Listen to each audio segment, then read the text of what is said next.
Olá pessoal, tudo bem? Essa é a nossa aula número 4 e nós vamos então agora começar com amplificadores em classe B. Antes disso, vamos considerar aqui alguns aspectos. Por que nós estamos indo para a classe B? As necessidades que se apresentam em amplificadores de potência, a gente pode relacionar como sendo as seguintes. Essencialmente, ele precisa de acionar uma carga com alta potência. Por exemplo, um celular, tipicamente 1 watt tem que ser enviado para a antena. Em áudio, nós podemos ter situações com dezenas ou centenas de watts sendo fornecidos para os falantes.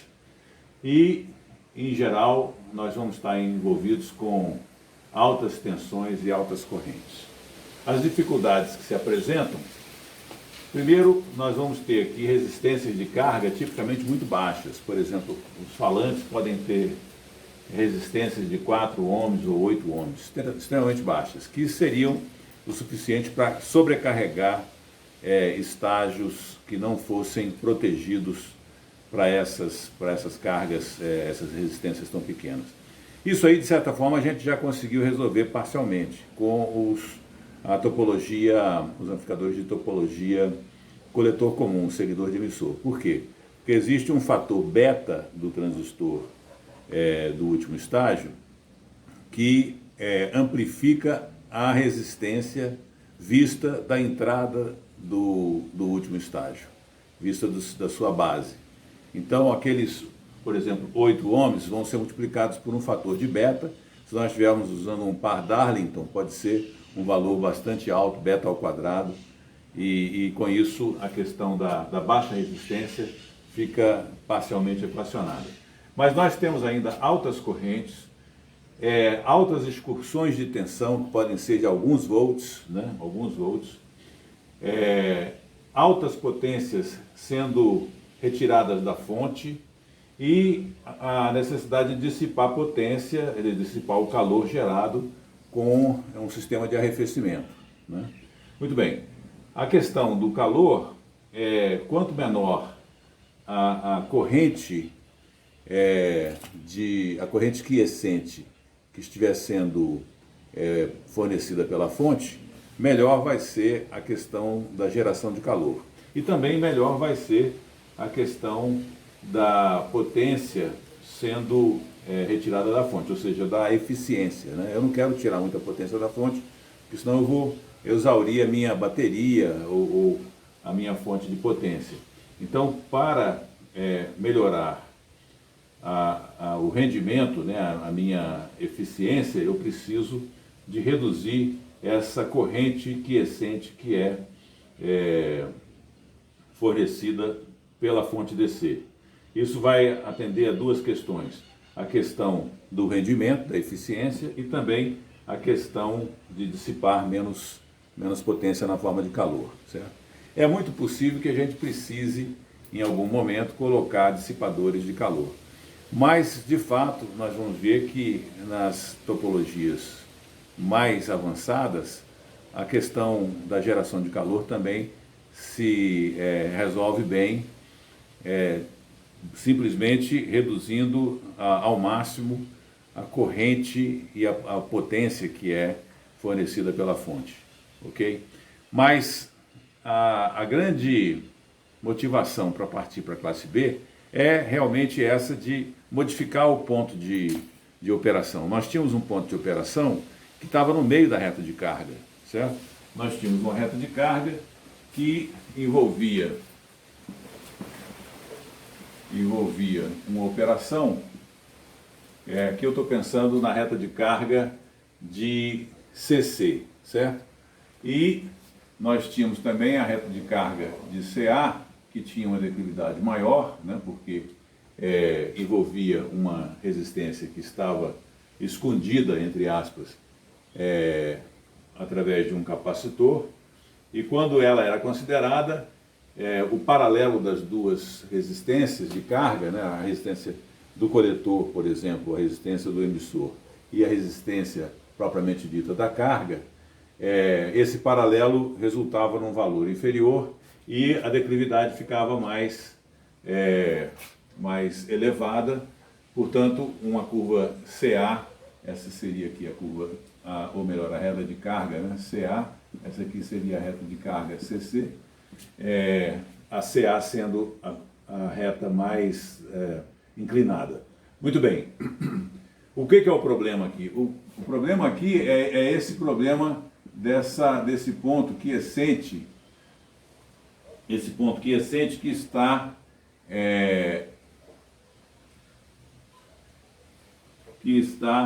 drenando corrente o tempo todo da fonte. Certo? Nós temos aqui é o valor de IC, aqui nós temos um valor de CQ, e aqui é o VCE, e temos aqui um VCE quiescente. Então, esse ponto de operação, ele está drenando corrente o tempo todo da fonte. E isso vai causar geração de calor, vai causar uma excessiva retirada de potência da fonte. Se tiver uma bateria, ela vai ser drenada rapidamente. Então, é isso que nós temos que evitar. Então, a sacada da migração de classe A para classe B é exatamente pegar esse ponto de operação e transferi-lo para muito perto daqui. Idealmente, no corte, aqui é o corte, certo? Quando a corrente é zero. E aqui é a região de saturação, certo?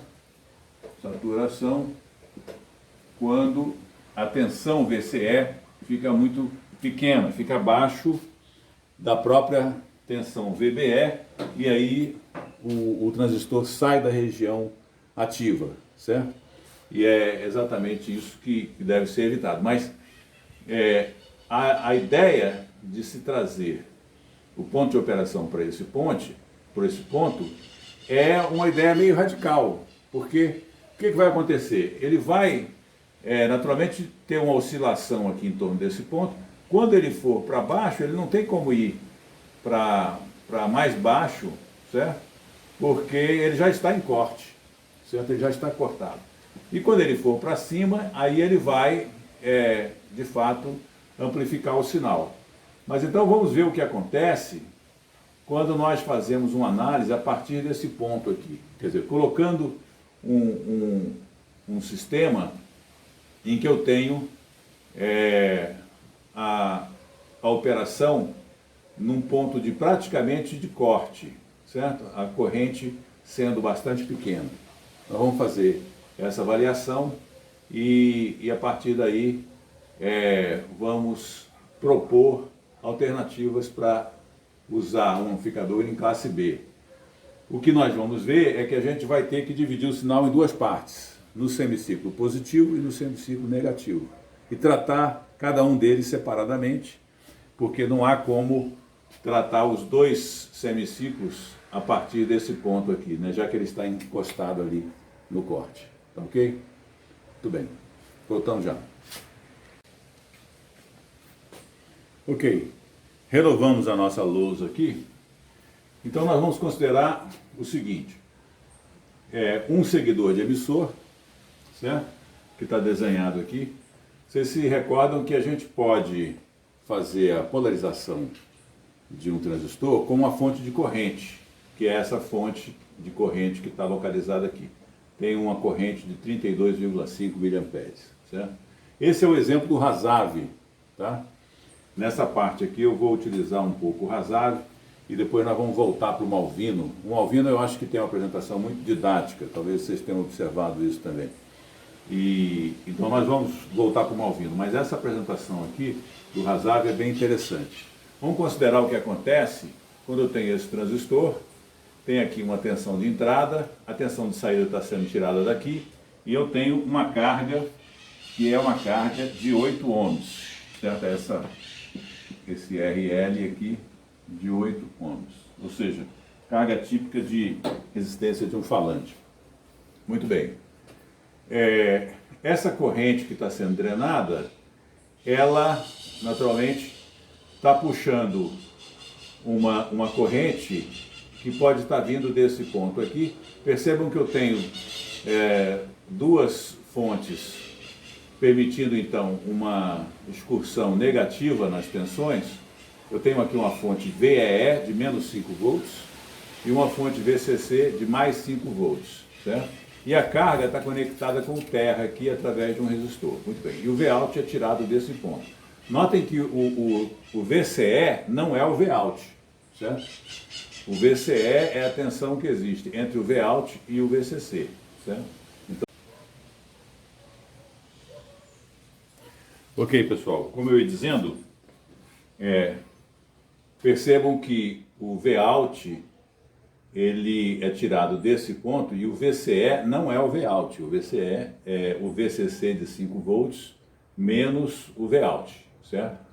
E, portanto, na medida em que eu tenho essa excursão positiva do sinal de entrada, eu vou ter o sinal de saída acompanhando o sinal de entrada com a diferença de VBE, que é 0,7 volts. Como está aqui, eu tenho esse sinal Vout acompanhando aqui a curva do sinal de entrada com um deslocamento para baixo de 0,7 volts, tá certo? Na medida em que eu tenho o Vin aumentando, a minha tensão, a minha corrente também, a corrente em Q1 também vai crescer. Por quê? Porque o Vout vai subir, certo? Isso vai fazer com que haja uma corrente maior nesse ponto. Essa corrente aqui é fixa. E a corrente do transistor Q1, ela vai ser a corrente que está aqui no I1, mais a corrente que vai ser fornecida para a carga RL, certo? Aplicando aqui a lei dos nós de Kirchhoff, eu tenho que a corrente I1 mais a corrente no resistor de carga RL vai ser a corrente do coletor, certo? Ou melhor, a corrente de emissor, na verdade, né? Porque ela está partindo aqui do emissor e elas são muito próximas uma da outra, né? Como a gente já viu. Muito bem. Então, eu vou ter aqui uma corrente sendo aumentada aqui e aqui também. Eu estou nesse ponto de operação que está lá embaixo, praticamente no corte, e aí ele vai aumentar o seu valor de corrente de coletor, certo? Ela vai excursionar por aqui, essa aqui é constante. E o VCE, como a tensão Vout vai aumentar, o VCE vai ser reduzido, porque ele é os 5 volts menos o Vout, certo? Muito bem. O ganho dessa configuração nós já sabemos que é dado por essa expressão RL sobre RL mais 1 sobre GN. E esse valor tipicamente é pequeno, então nós temos essa razão aqui muito próxima de 1. Eu não estou interessado em ganho nesse estágio, né? Eu estou interessado em proteger essa resistência muito baixa aqui, quando vista da entrada, certo? Que ela vai ser multiplicada pelo beta do transistor, como a gente sabe. E também estou interessado em reduzir o consumo do ponto quiescente. Nós estamos vendo aqui que o que acontece com o semiciclo positivo do sinal de entrada é perfeito, não tem problema nenhum. Nós conseguimos acompanhar o sinal de entrada com o deslocamento de 0,7 volts sem nenhum problema. Vamos ver o que acontece agora na próxima lousa, no outro lado da moeda, quando eu estiver com uma excursão negativa do sinal de entrada. Aí a coisa vai complicar, tá bom? Já voltamos.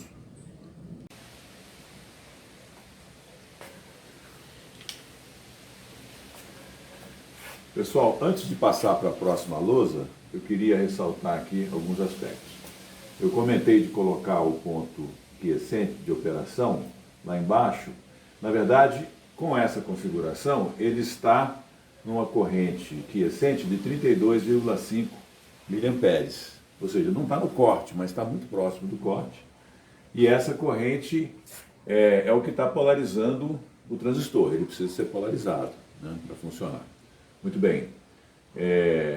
Eu comentei também que o 1 sobre GM era pequeno, mas é importante a gente verificar qual é a grandeza desse valor frente à nossa carga, que é de 8 ohms apenas, certo?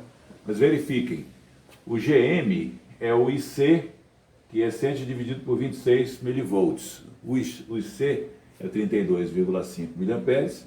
Se nós fizermos o cálculo, o GM dá da ordem de 1,25 Siemens, ou seja, 1 sobre GM é 0,8 ohms, ou seja, 1/10 do RL. O RL é baixo, é 8 ohms, mas o 1 sobre GM é 0,8 ohms, 1/10. Então nós estamos perfeitamente em condições de fazer a aproximação de que o ganho não vai ser reduzido, é aproximadamente igual a 1, certo? E então, colocando esse ponto aqui de operação lá embaixo, nós temos condições de fazer uma excursão nessa direção, no caso do sinal positivo. E vamos agora na próxima lousa ver o que acontece no sinal negativo. Ok. Então, vamos ver agora, mantendo o circuito, o que acontece quando nós temos uma excursão negativa do sinal de entrada. Ele começa aqui em 0,7, que é a polarização aqui da base, certo? E então o VBE 0,7, aqui nós estamos com um valor de terra, nesse caso, e, portanto, não há corrente inicialmente nesse resistor RL, certo? Ou seja, é aquela condição inicial em que eu tenho toda a corrente de 32,5 miliamperes dessa fonte de corrente, caracterizando a corrente de coletor ou de emissor do Q1. Muito bem. Na medida em que a gente reduz o valor da entrada, nós vamos começar a pressionar essa tensão VBE, certo? Aí aquela aproximação que a gente costuma fazer de subtrair 0,7 e considerar que a tensão no emissor está 0,7 volts abaixo da base, ela começa a se tornar uma aproximação não adequada. Nós temos que fazer uso da expressão correta, certo? A expressão correta, como vocês se recordam, é o inverso da expressão exponencial que caracteriza a corrente em relação ao valor de VBE, certo? Fazendo aquele inverso da expressão, nós temos que o VBE vai ser a tensão térmica, VT, que é 26 milivolts para a temperatura ambiente, vezes o logaritmo do IC1, que é a corrente do coletor do transistor, dividido pelo IS, que é aquela corrente reversa de saturação. No caso, a gente pode considerar que esse IS seja da ordem de 5 vezes 10 a menos 15 amperes. No exemplo rasável, esse é o valor que ele utiliza. E só para dar um exemplo aqui, se eu tiver, então, considerando o ponto em que a tensão de entrada chega a 0,5 volts, vamos considerar aqui, então, ele estava em 0,7, ele começou a se reduzir e vai agora para 0,5, ou seja, mais ou menos nesse ponto aqui, ó, 5 volts, 0,5 volts. Qual seria a tensão de saída, né? Eu posso fazer uma primeira aproximação subtraindo o 0,7 volts, ou seja, vai dar menos 0,2. E aí, fazendo uma interação aqui dessas expressões, eu coloco 0,2 na tensão de saída, calculo aqui o IC1, coloco o IC1 nessa expressão logarítmica, e aí tem um novo VBE. Fazendo essa iteração, eu vou convergir para um valor de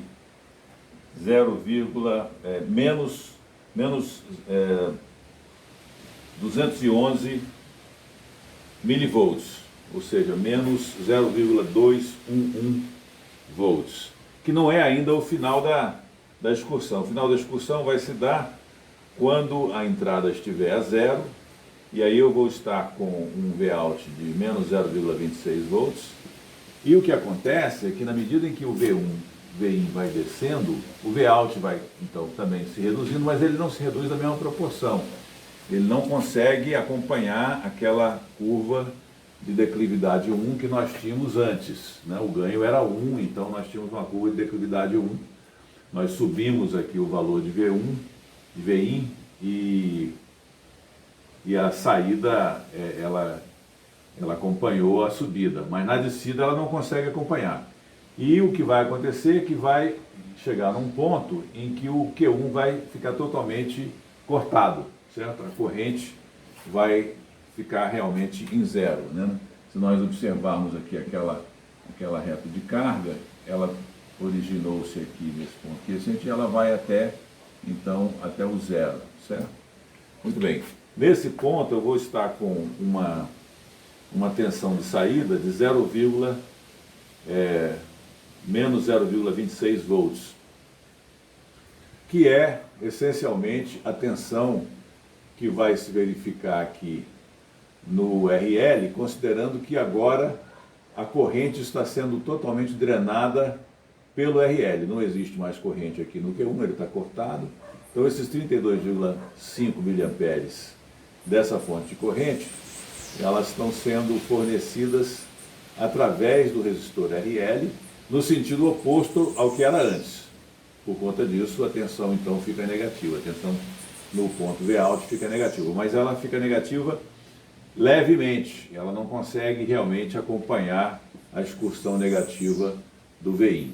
Ou seja, é o que era mais ou menos previsível, né? Quer dizer, eu estou com o transistor sendo polarizado aqui com a corrente muito baixa, né? A corrente quiescente muito baixa, não existe espaço aqui para eu poder transitar em excursões negativas do VIN, e aí vai chegar ao ponto em que o transistor vai ficar cortado, certo? Bom, o que a gente pode fazer? A gente pode fazer o seguinte: considerar que a operação, no caso da excursão positiva do VIN, foi bem sucedida, certo? E a excursão negativa foi um fiasco. Mas aí a gente pode considerar que existe um outro transistor, certo? Que vai se encarregar da excursão negativa. Nós vamos fazer um simétrico, né? Uma operação simétrica no lado negativo. Para isso nós vamos, inclusive, utilizar um transistor não NPN, como nesse caso aqui, mas um PNP, para que fique realmente o dual dessa situação. Então, esse circuito vai se encarregar da excursão positiva do VIN, e o outro circuito, o circuito dual, vai se encarregar da excursão negativa do VIN. E eles vão trabalhar de uma forma simultânea, certo? Cada um operando com o momento em que se encontra o sinal de entrada, certo? Na excursão positiva, ou no ciclo positivo, ou no ciclo negativo. E a gente combina as duas operações numa saída, e aí vai haver algumas divergênciazinhas, particularmente nessa questão aqui do cruzamento, certo? Quando está passando a bola de um para o outro, certo? Vai haver uma distorção. E aí mais adiante nós vamos tentar contornar esse problema com um ajuste de polarização um pouco mais adequado, certo? Então a gente vai ver agora na... Ok, pessoal? Então, recapitulando, nós tínhamos aqui uma situação de seguidor de emissor que, quando consideramos uma entrada senoidal, ainda que um pouco elevada, no valor de 0,7 volts, nós vimos que a saída consegue acompanhar esse valor no semiciclo positivo, mas no semiciclo negativo, ela vai ficar clipada aqui em menos 0,26 volts, não consegue acompanhar como ela faz muito bem no semiciclo positivo. Em função disso, nós vamos então alterar o circuito e criar essa alternativa da classe B. O que é a classe B? É uma situação que usa esse transistor NPN da forma como esse aqui foi usado, também numa configuração emissor comum. Percebam que eu tenho aqui o coletor ligado diretamente, ou melhor, coletor comum, seguidor de emissor.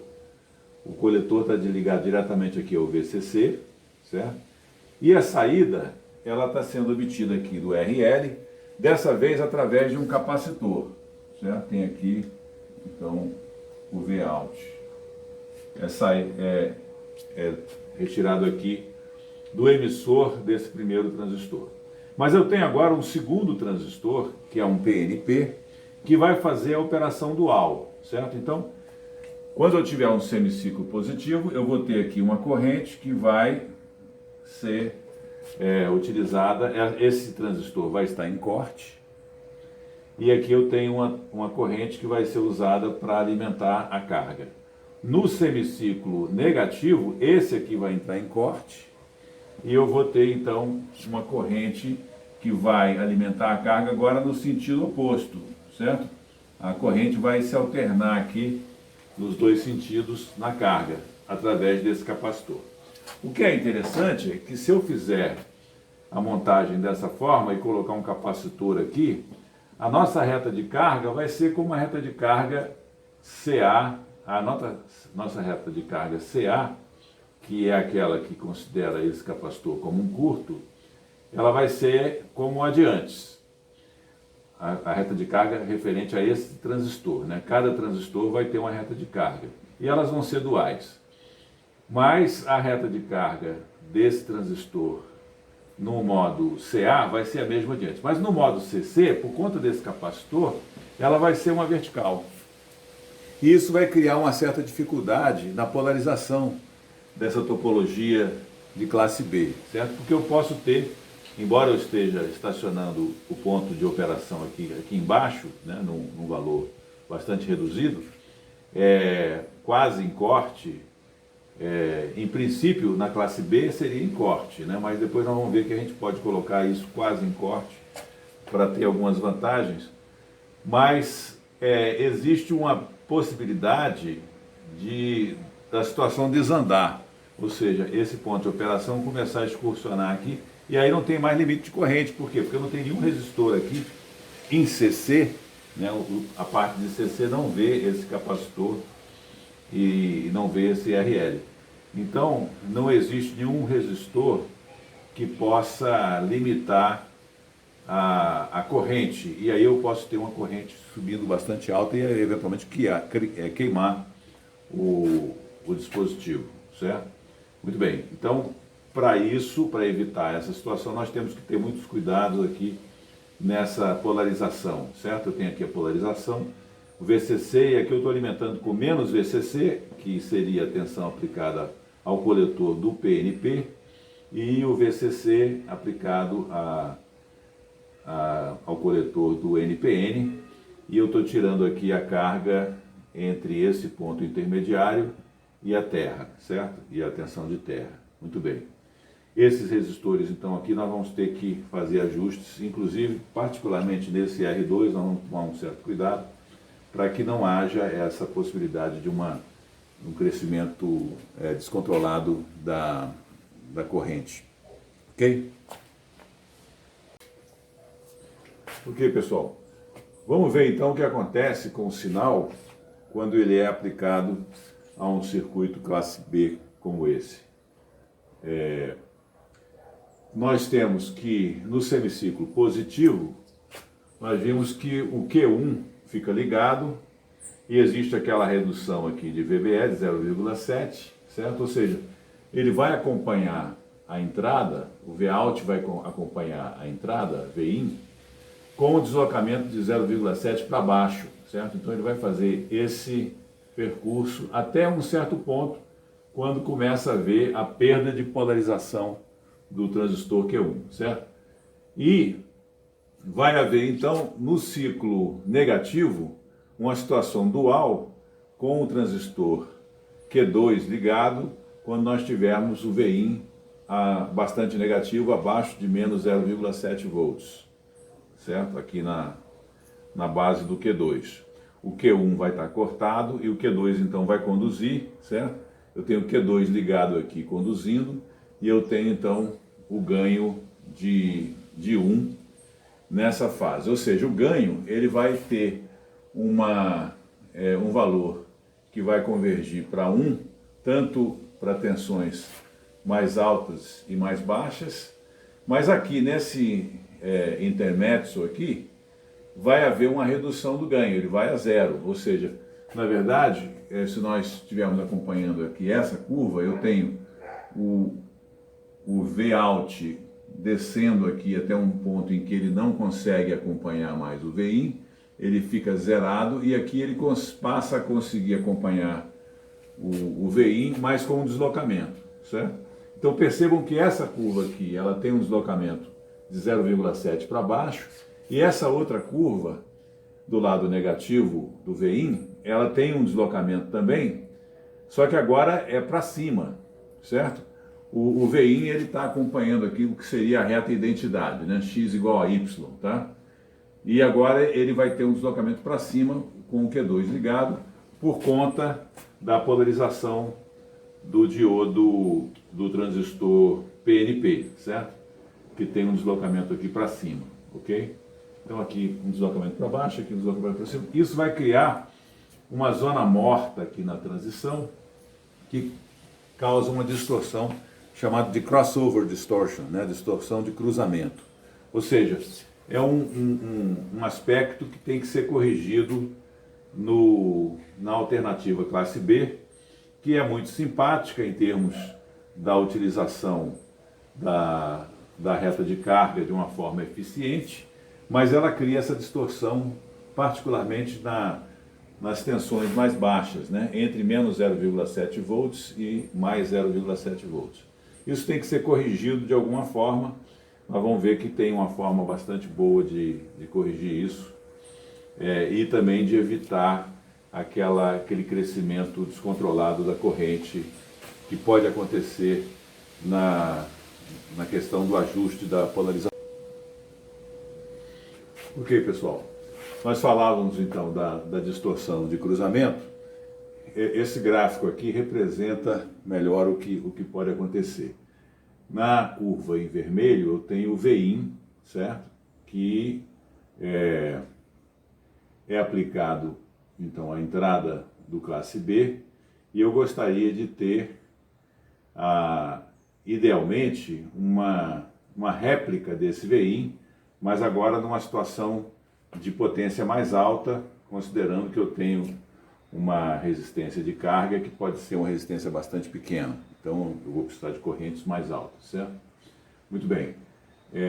O que acontece, que nós vimos, nós conseguimos reproduzir bem o semiciclo positivo através desse transistor Q1, só que com um deslocamento de 0,7 para baixo. E depois no semiciclo positivo eu também consigo reproduzir muito bem através da corrente no transistor PNP, que fica aqui embaixo, mas com um deslocamento para cima, certo? Então percebam que aqui existe realmente uma distorção de cruzamento por conta desses dois movimentos da curva de saída, né? Aqui uma distorção um pouco para baixo, que em princípio só o deslocamento não seria problemático, poderia colocar um capacitor e eliminar essa componente constante. Acontece que aqui é para baixo e aqui é para cima, isso dá então uma distorção bastante significativa, que é o que nós vamos tentar eliminar aqui, certo?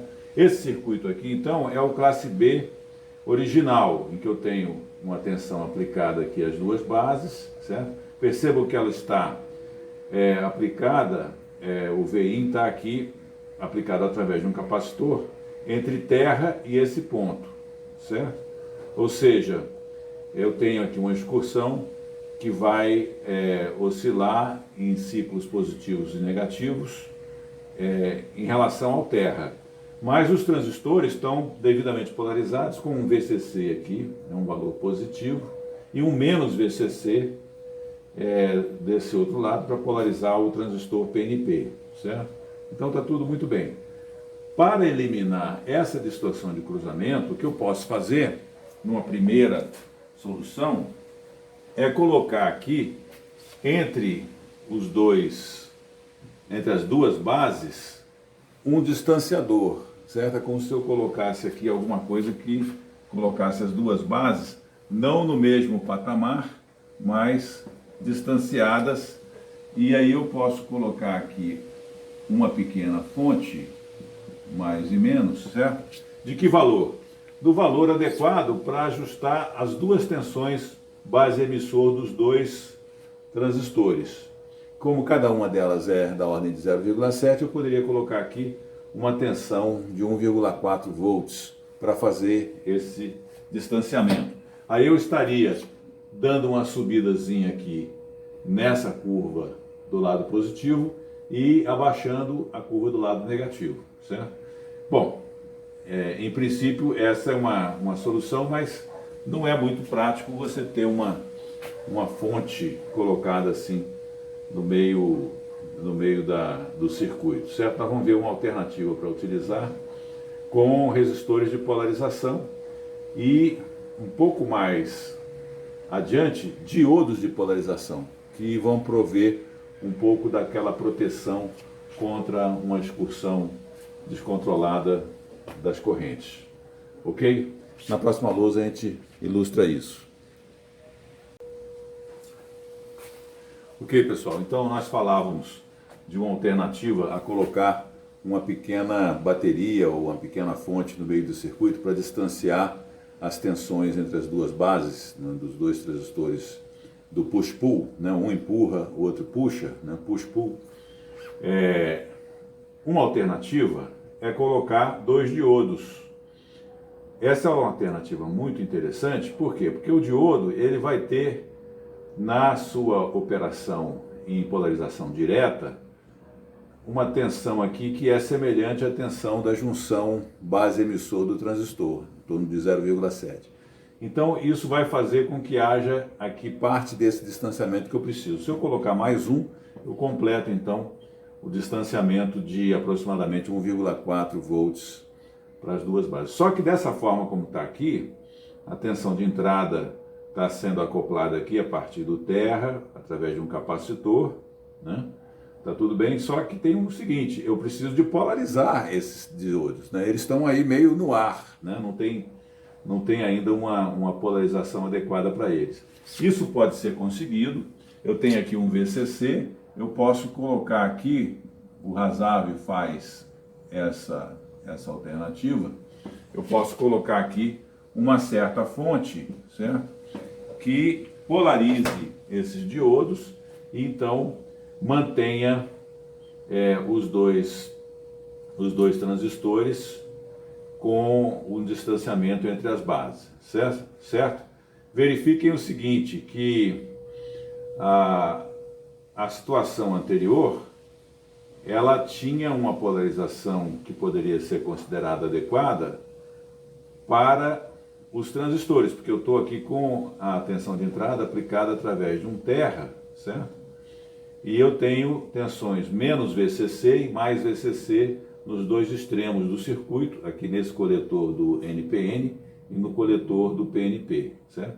Mas esses dois diodos estavam órfãos aqui da situação e agora eles estão devidamente polarizados. Essa é uma solução ainda um pouco congestionada, digamos, né? Um pouco passível de alguma melhora.